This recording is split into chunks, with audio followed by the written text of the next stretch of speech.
പെൺസുഹൃത്തിന് ഇൻസ്റ്റഗ്രാമിൽ ഹലോ അയച്ചതിന്റെ പേരിൽ യുവാവിനെ കൊലപ്പെടുത്താൻ ശ്രമിച്ച കേസിൽ 2-3 പ്രതികൾക്കായി അന്വേഷണം ഊർജിതമാക്കി പൂച്ചാക്കൽ പോലീസ്. അരൂക്കുറ്റി സ്വദേശിയായ പ്രഭുജിത്തും 2 കൂട്ടുപ്രതികളും പിടിയിലായിരുന്നു. കേസിൽ പ്രഭുജിത്തിന്റെ പെൺസുഹൃത്ത് മേരി സെലിനെയും പോലീസ് അറസ്റ്റ് ചെയ്തു. മേരിയുടെ പ്രേരണയിലാണ് ആക്രമണമെന്നാണ് എഫ്ഐആറിലുള്ളത്.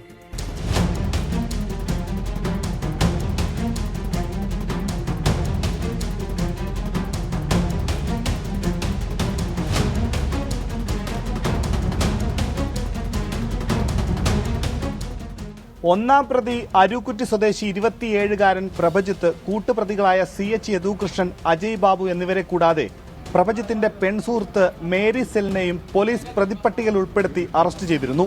പെൺകുട്ടിയുടെ പ്രേരണയിലാണ് യുവാവിനെ മർദ്ദിച്ചതെന്നാണ് പോലീസ് എഫ്ഐആർ. പുത്തൻകുരിശിൽ ഒളിവിൽ താമസിക്കുകയായിരുന്ന പ്രതികളെ പൂച്ചാക്കൽ CI സുബ്രഹ്മണ്യന്റെ നേതൃത്വത്തിലുള്ള പോലീസ് സംഘമാണ് പിടികൂടിയത്.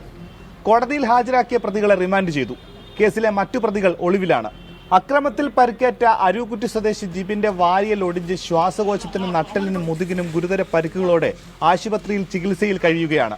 ഒരാഴ്ച മുൻപാണ് ജിബിനെ രാത്രി 10 മണിയോടെ കാറിൽ തട്ടിക്കൊണ്ടുപോയി കെട്ടിയിട്ട് വെളുപ്പാൻ കാലം വരെ ക്രൂരമായി മർദ്ദിച്ചത്. ഇൻസ്റ്റാഗ്രാമിൽ പ്രഭജിത്തിന്റെ പെൺസുഹൃത്ത് മേരി സെലിന് ഹലോ അയച്ചതാണ് അക്രമ കാരണം. 24 ആലപ്പുഴ.